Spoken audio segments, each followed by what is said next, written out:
Bonjour à tous, bienvenue dans les locaux de PBS Vidéo pour un nouveau webinaire en collaboration avec JVC. Présenté par Pascal Granger, responsable technique chez JVC France, il vous présentera les caméras tourelles KYPZ100, KYPZ200, KYPZ400 et la nouvelle caméra KYPZ510. Par ailleurs, pour les questions, n'hésitez pas à les poser dans le chat, on y répondra à la fin du live.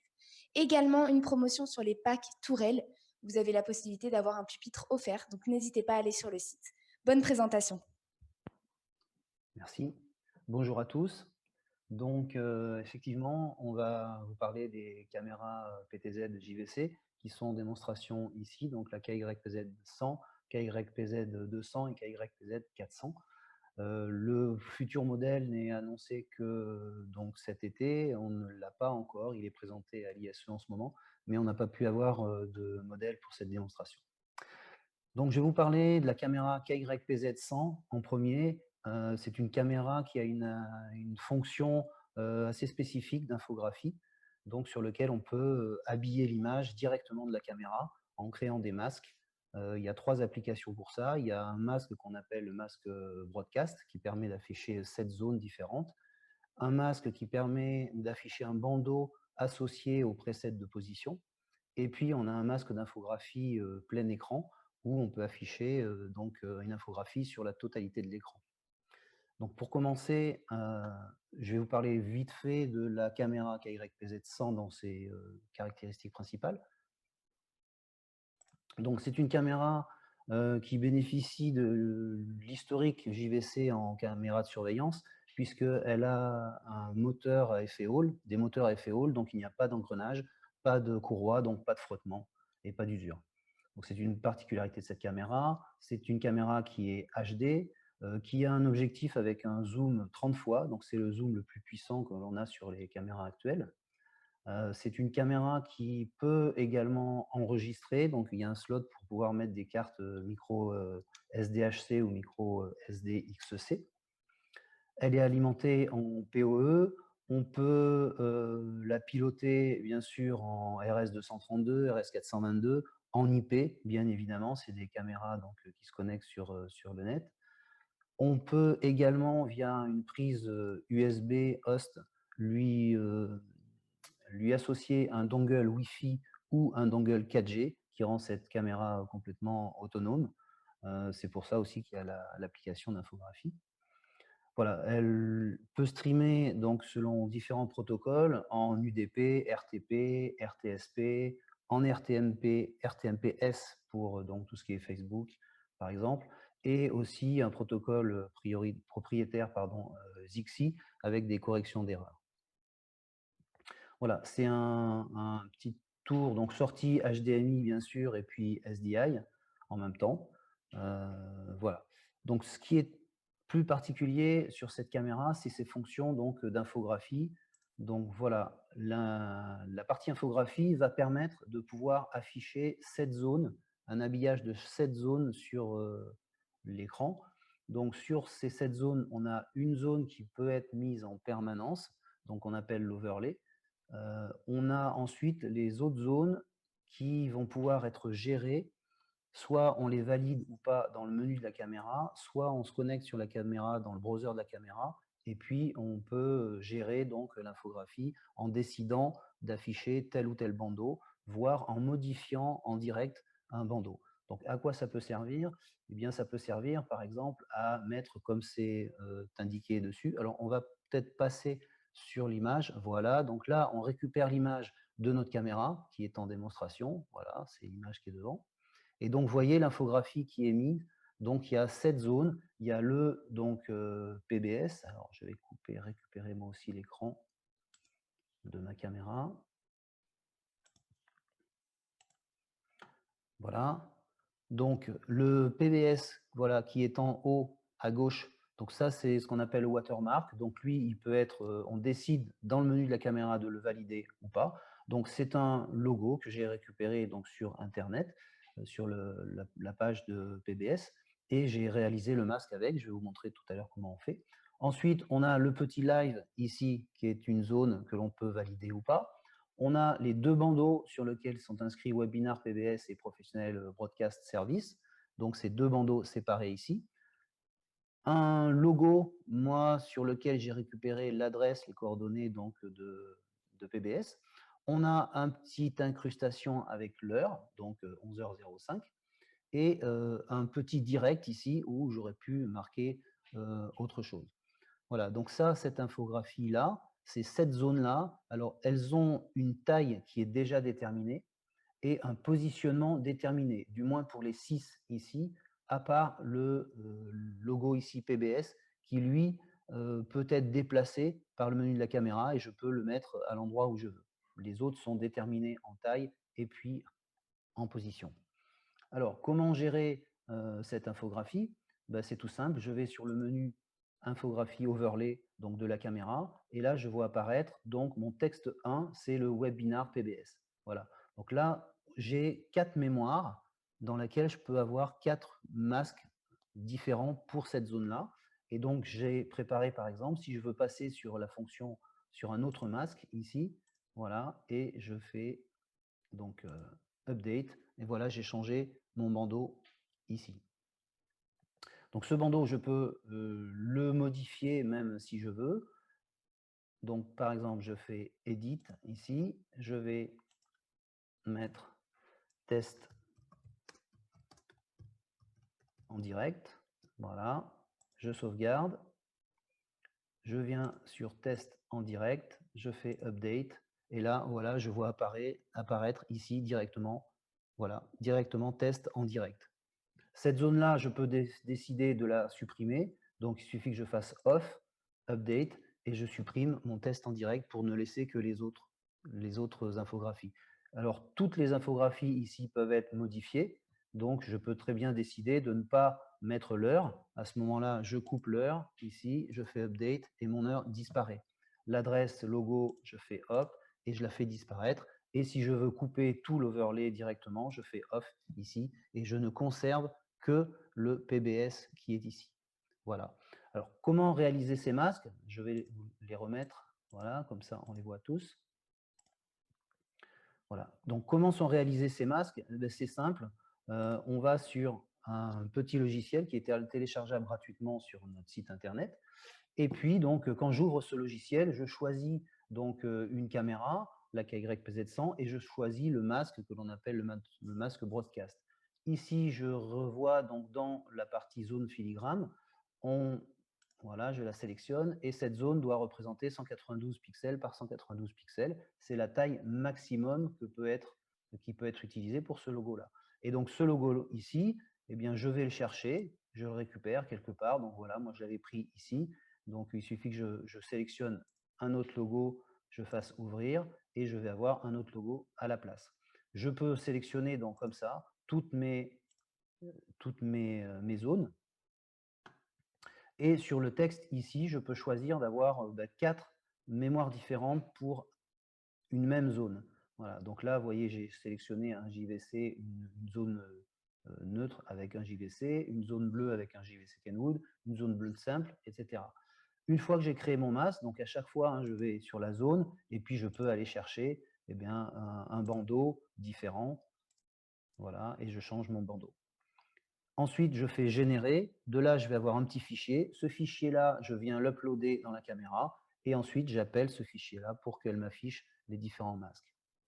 Donc, je vais revenir sur la caméra. Pardon, c'est là. Voilà.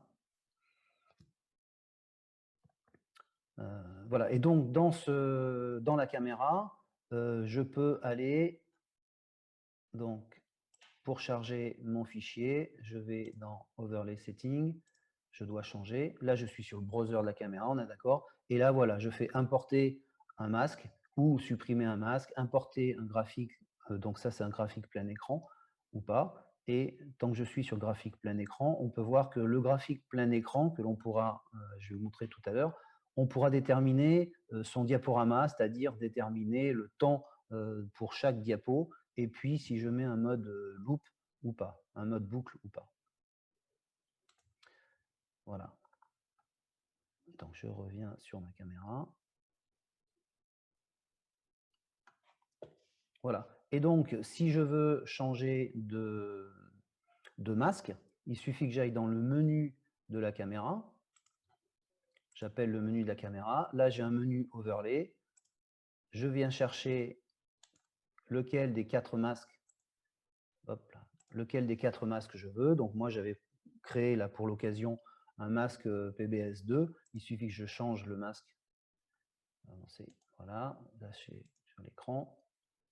Voilà, et du coup, mon masque a changé.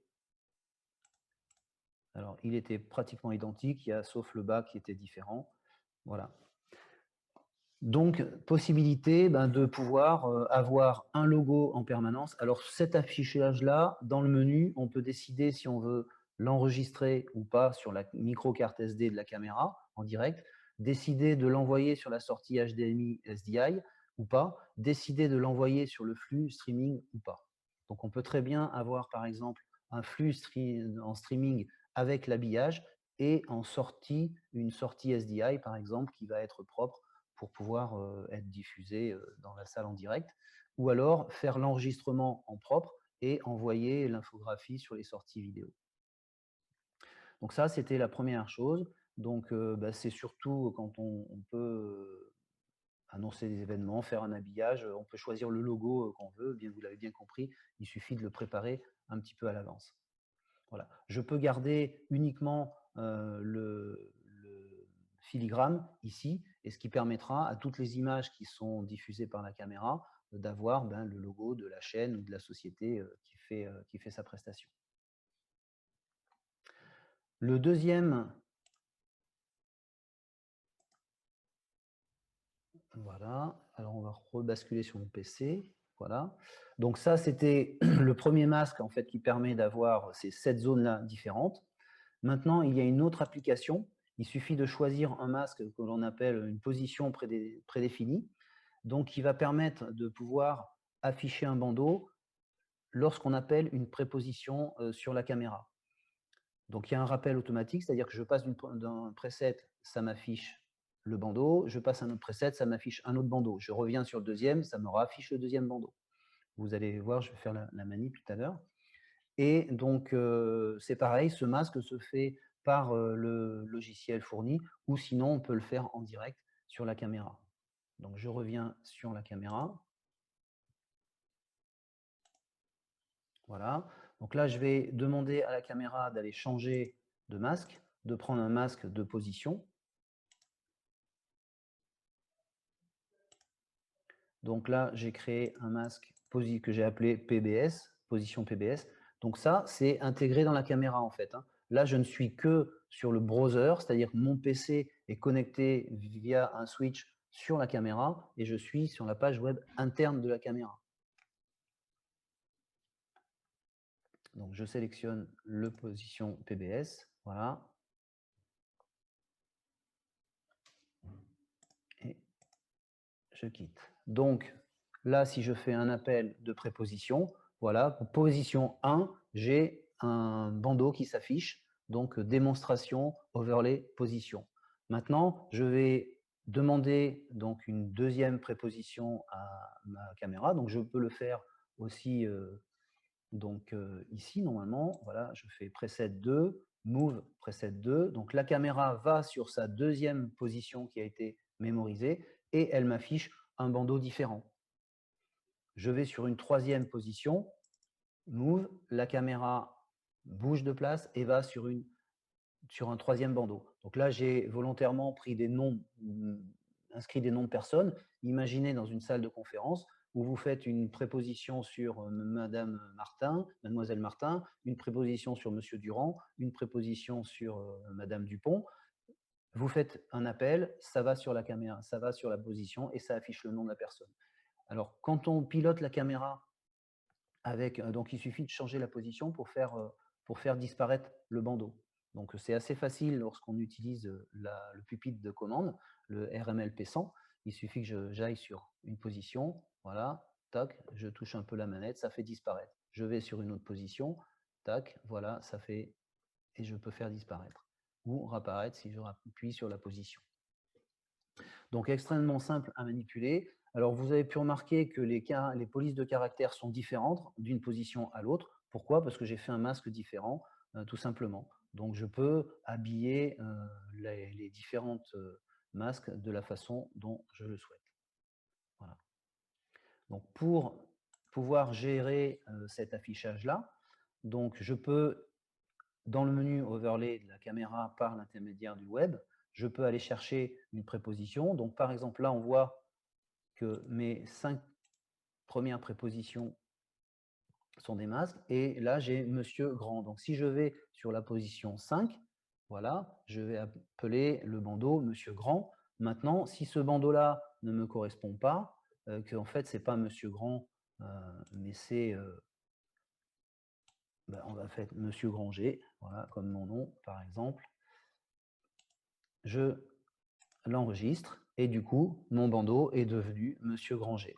Voilà, si on bascule sur la caméra, on va voir que c'est Monsieur Granger qui est marqué maintenant. Donc, je reviens sur une première position, j'ai mon bandeau, je reviens sur la position 5, voilà, Monsieur Grando, que je fais disparaître.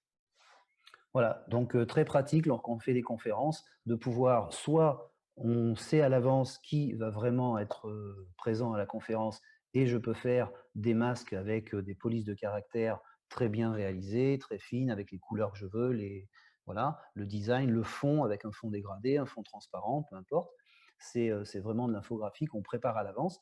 Maintenant, si je n'ai pas eu le temps de préparer à l'avance ou si je ne sais pas quels vont être les conférenciers, je vais à ce moment-là pouvoir l'indiquer directement ici. Voilà, je fais Monsieur Test, je valide pour voilà, la position 6.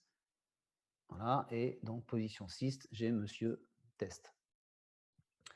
Voilà, donc ça, c'est la partie infographie liée au preset de position.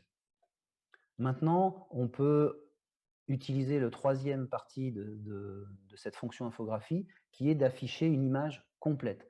C'est-à-dire que je peux envoyer, alors les fichiers, j'ai oublié de le préciser, les fichiers qui sont utilisés pour la réalisation des masques sont des fichiers soit en JPEG, soit en NPG, en PNG, pardon, ce qui permet de gérer la transparence, donc c'est assez facile.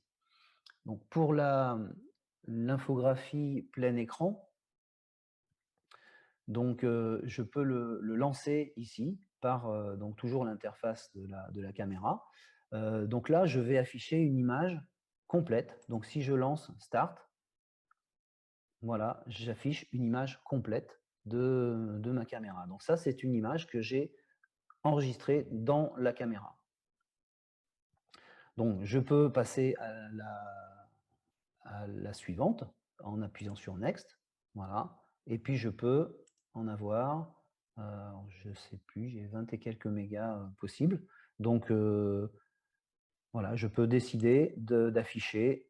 Donc ça, c'est des fichiers plein écran. Voilà, donc là, j'ai un fichier plein écran, mais en PNG, ce qui fait que je gère la transparence. Donc vous voyez que j'ai l'image de ma caméra derrière. Donc c'est une incrustation, là, pleine page. Voilà. Donc imaginez tout ce qu'on peut faire. Après, c'est du design, hein. C'est un côté voilà, un peu artiste qu'on peut faire. Maintenant, cette fonction, on peut imaginer que la caméra filme par exemple un conseil municipal.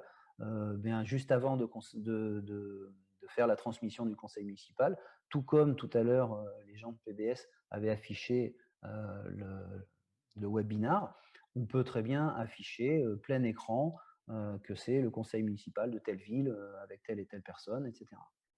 Donc voilà. Ou par exemple, si on a une conférence et qu'à la pause de la conférence, on peut envoyer des publicités ou n'importe quelle infographie, pleine page. Voilà. Donc ça, c'est les trois applications de la fonction infographie sur la KYPZ 100. Alors c'est une fonction qui est en option, c'est-à-dire que soit on commande la caméra, donc je vais revenir sur mon PowerPoint. Voilà. Donc la troisième fonction plein écran, c'était ça. Donc voilà, on peut avoir jusqu'à 50 50 images que l'on peut afficher plein écran avec cette troisième fonction. Donc, voilà.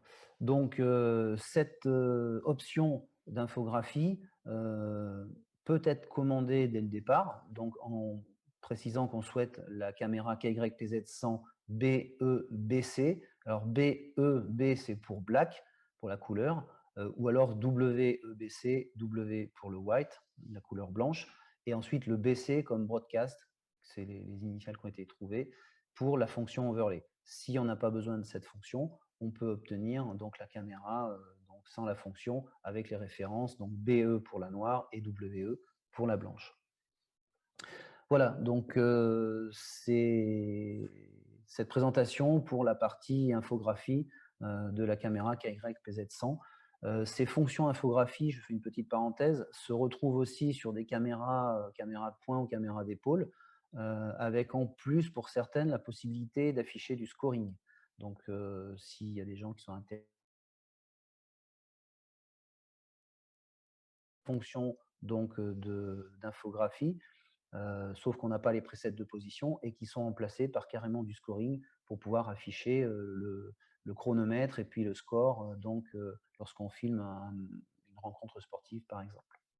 On pourra faire un webinaire sur ce sujet une autre fois.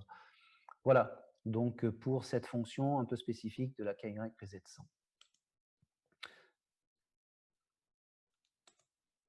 Alors, je vais passer sur les caméras donc KYPZ 200 et KYPZ 400. Voilà, si on peut récupérer ma sortie, voilà. Donc là, c'est un facteur de forme un petit peu différent. Donc, dans cette série, on a la KYPZ 400 qui est une caméra 4K et les caméras KYPZ 200 qui sont des caméras Full HD. Toujours dans les références, on va avoir le B ou le W pour white et black, pour la couleur.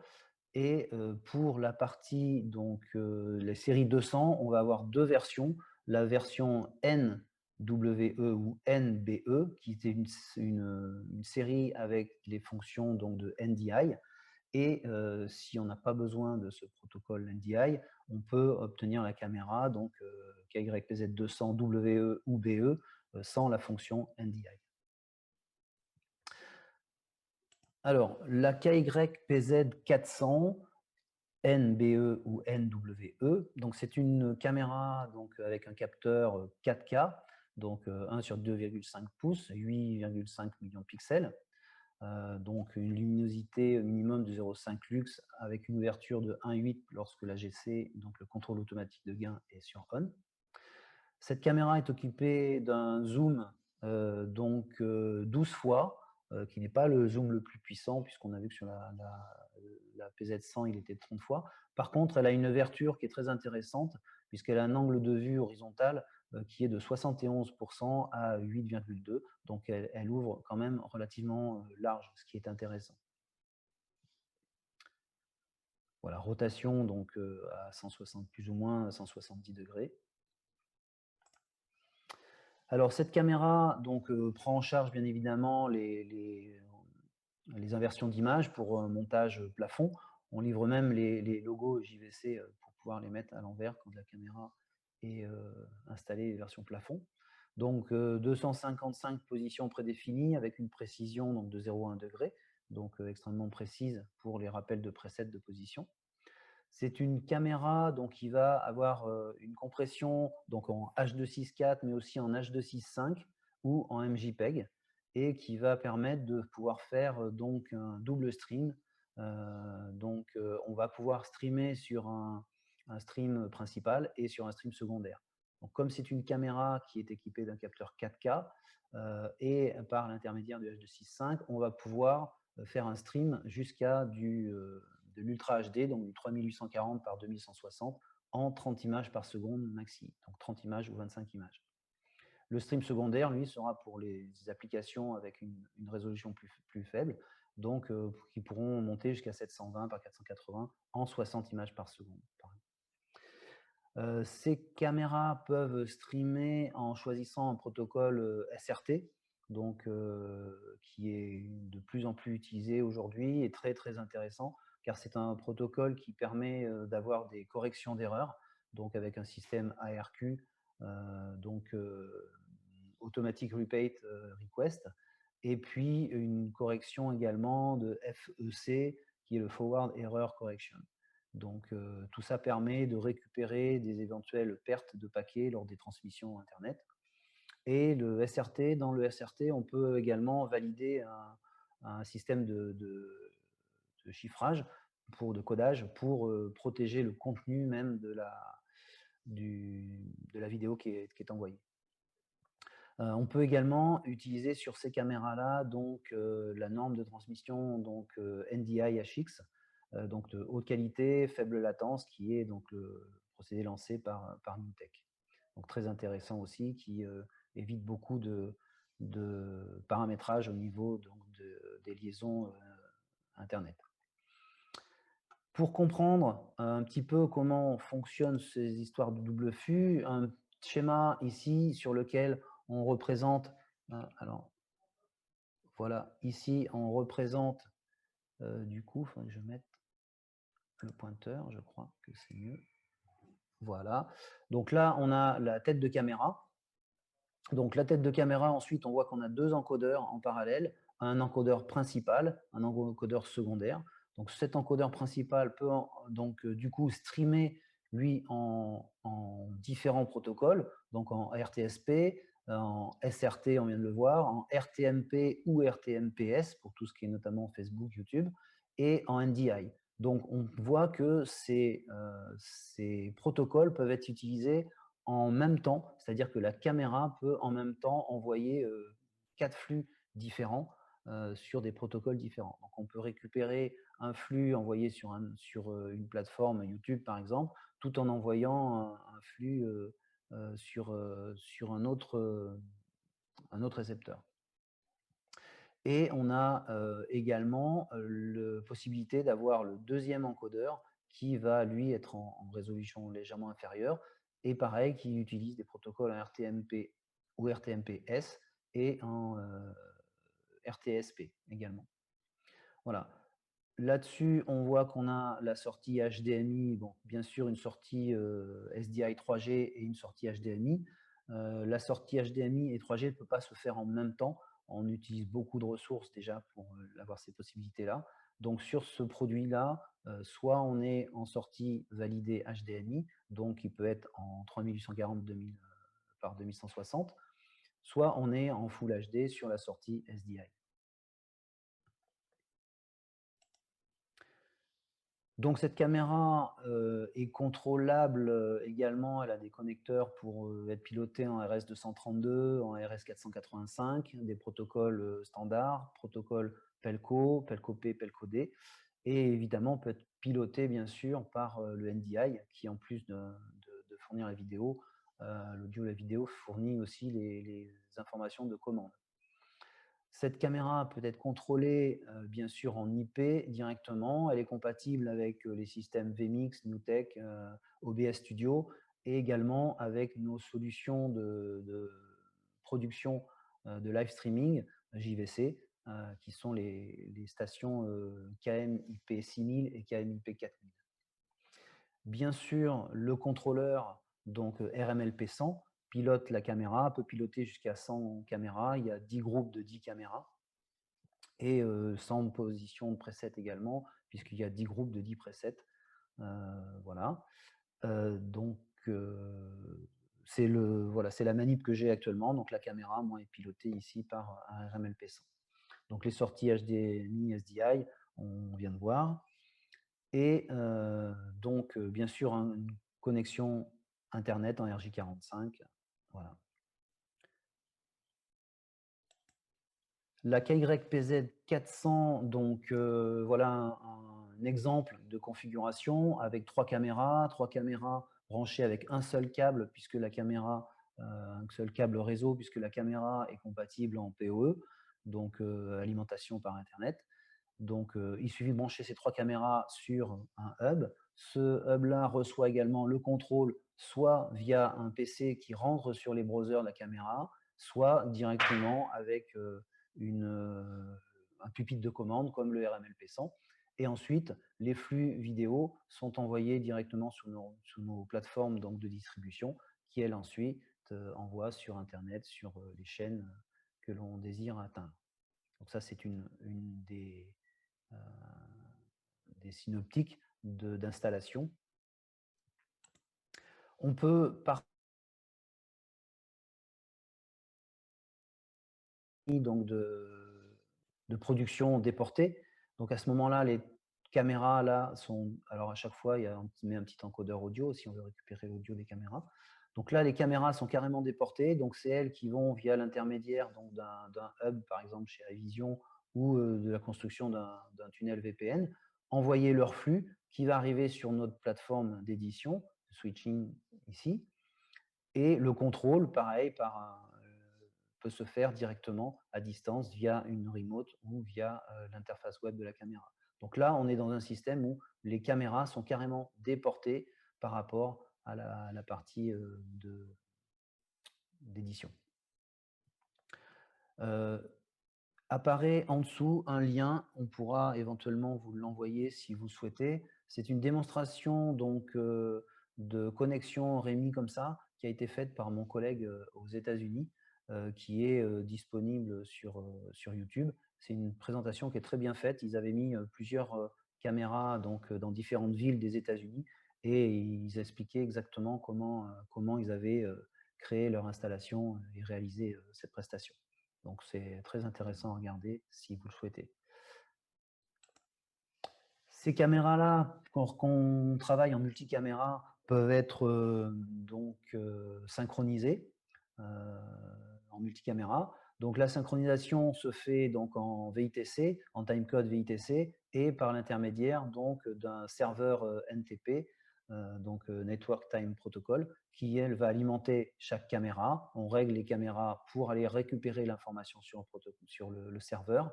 Et ensuite, les informations timecode sont envoyées inclus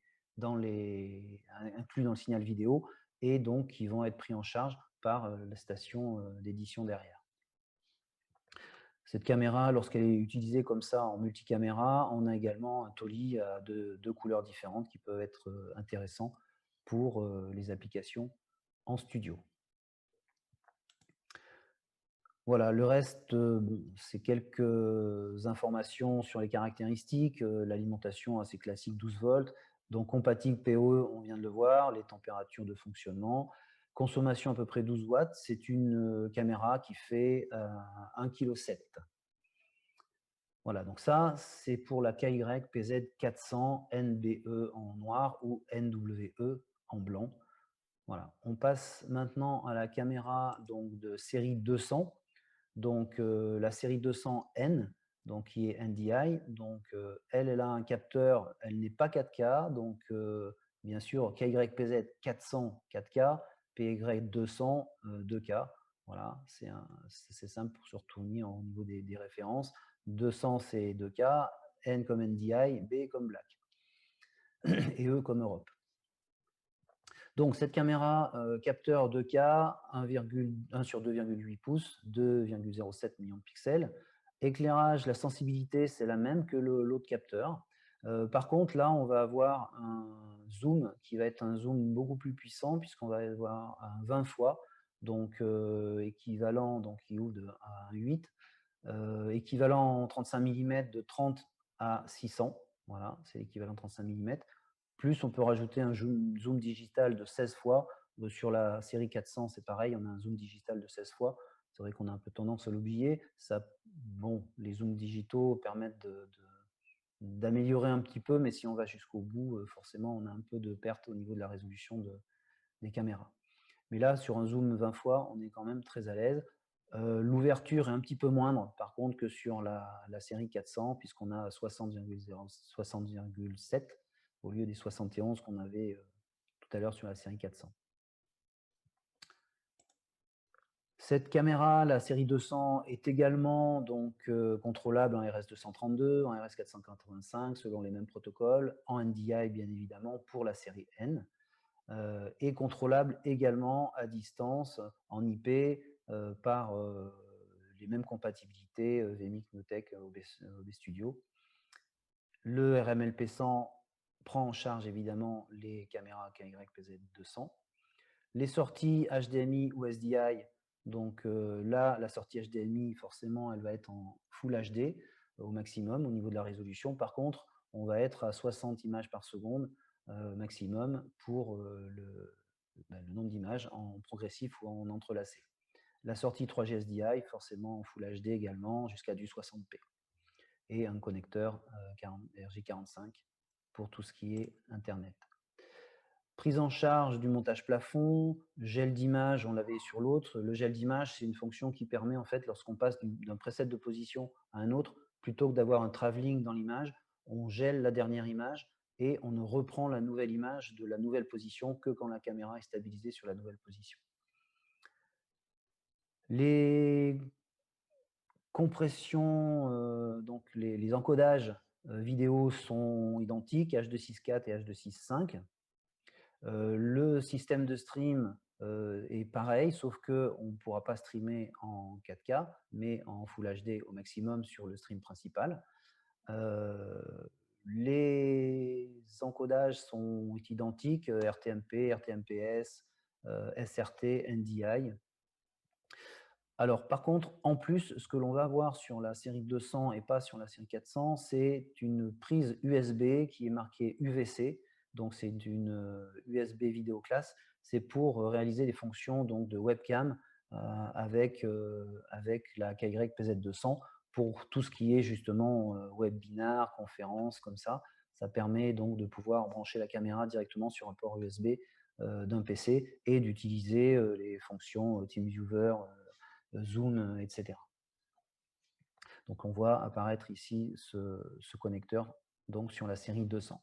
Donc, pour revenir sur notre petit schéma de tout à l'heure, pareil, tête de caméra, toujours 2 encodeurs, toujours les mêmes protocoles ici d'encodage, en parallèle également pour pouvoir sortir tous les flux en même temps.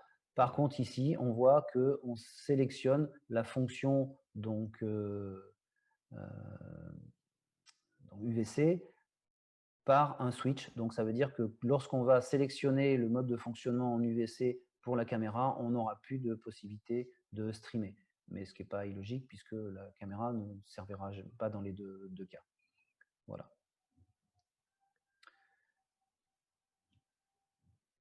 Sortie, bien sûr, HDMI, SDI, on a vu comme les autres. Voilà. Les dernières petites caractéristiques, un petit écart de prix, un petit écart de poids, de prix aussi, mais de poids légèrement plus légère. Par contre, on est à peu près sur les mêmes consommations. Elle est en PoE également, alimentation 12 volts si on veut. Voilà.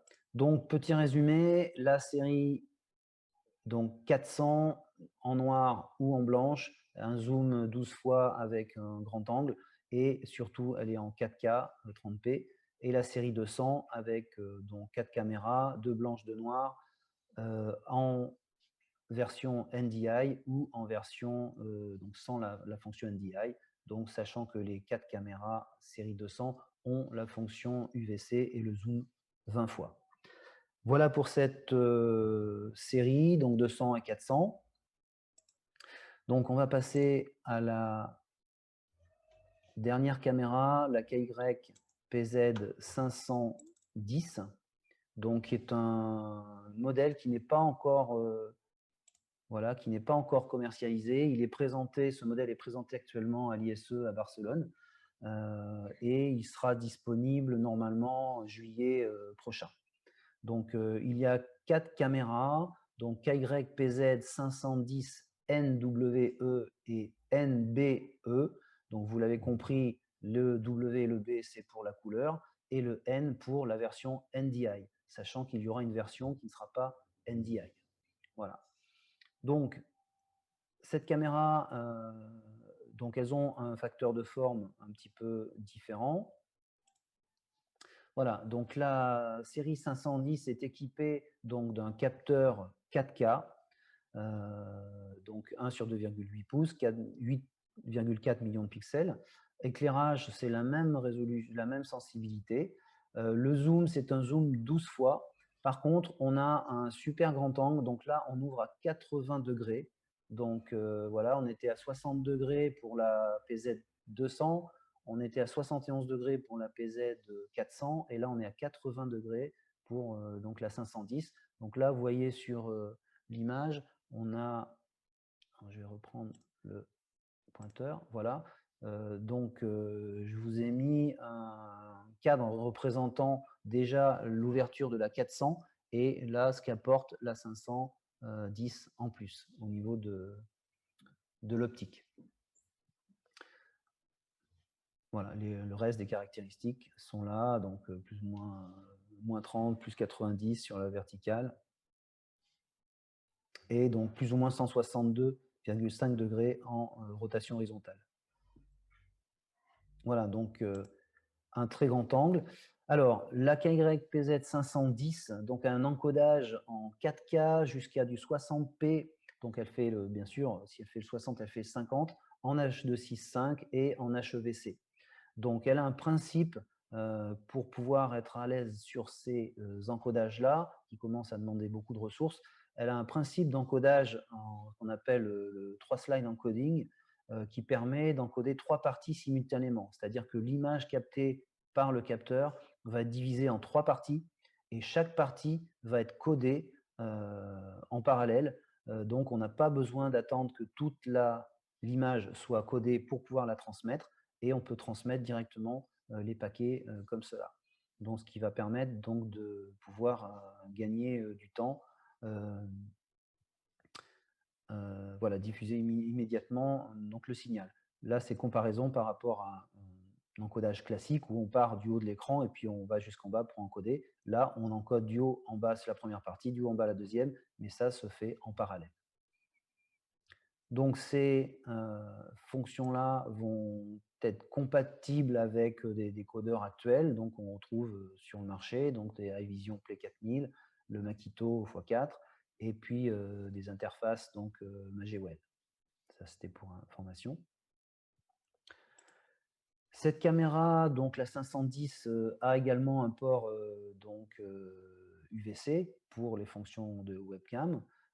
Donc on peut même, si on veut étendre donc la fonction avec un câble USB direct, est souvent limité à 3 mètres, on peut étendre cette fonction en connectant la caméra en NDI et en utilisant un convertisseur en fait NDI UVC directement intégré donc au PC, et donc ce qui amène plus de latitude pour pouvoir positionner la caméra. Grosse nouveauté, cette caméra est également compatible avec le NDI 5, nouveau protocole qui est fourni par NewTek, qui va permettre d'utiliser des protocoles améliorés comme le RUDP, donc qui rend des connexions beaucoup plus résilientes, moins de configurations requises que de pouvoir utiliser un UDP ou un TCP classique. Voilà, donc beaucoup d'avenir, une ouverture avec des ponts aussi web. Il y a beaucoup de choses. Je ne peux pas détailler tout ce qu'apporte aujourd'hui le NDI 5, mais donc ça, il faut rapprocher un peu de NewTek là-dessus.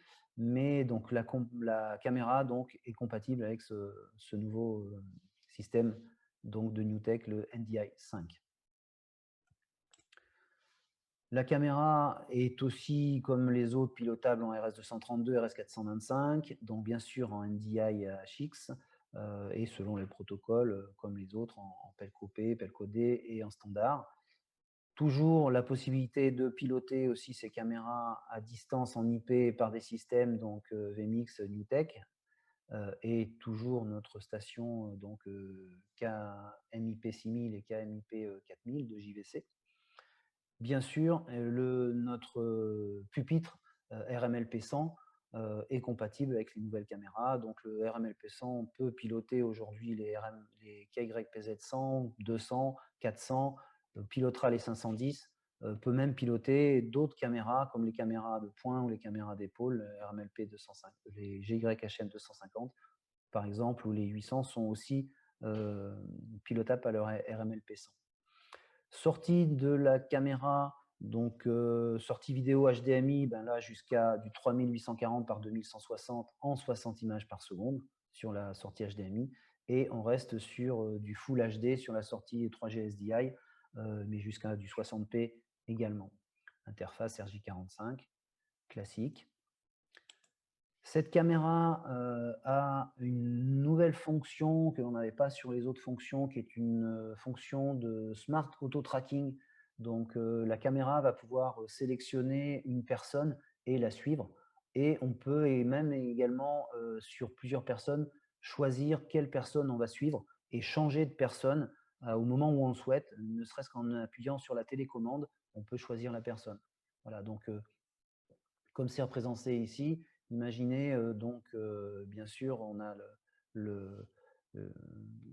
l'application classique d'une personne qui est sur une scène, un professeur en université par exemple, ou un conférencier, et qui va être debout et qui va marcher un petit peu sur son estrade. Eh bien, la caméra va suivre la personne.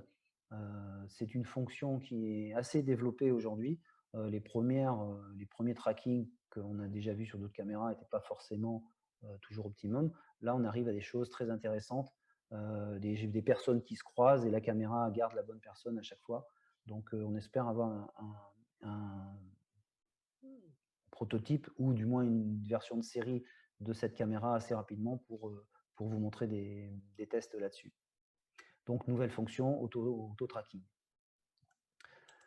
La caméra KYPZ 510 peut également être donc synchronisée en multicaméra et là tout en étant en 4K. Donc c'est aussi particulier. Donc toujours avec un serveur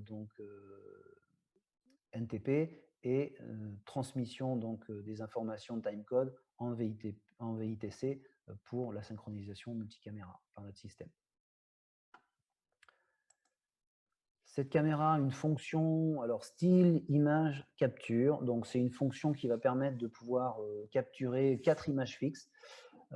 Pour l'instant, je n'ai pas trouvé vraiment l'application. À vrai dire, j'attends d'avoir un peu plus d'infos là-dessus. Mais il paraît qu'aux États-Unis, c'est très, très important, très recherché. Et donc, ça permet, je pense, de pouvoir envoyer une affichette avec une séquence vidéo, associer une séquence vidéo probablement, ou quelque chose comme ça. On essaiera d'avoir un peu plus d'infos là-dessus. La caméra a sur l'avant un écran LCD qui lui permet d'afficher directement son adresse IP, par exemple. Donc ça, c'est assez pratique. Voilà.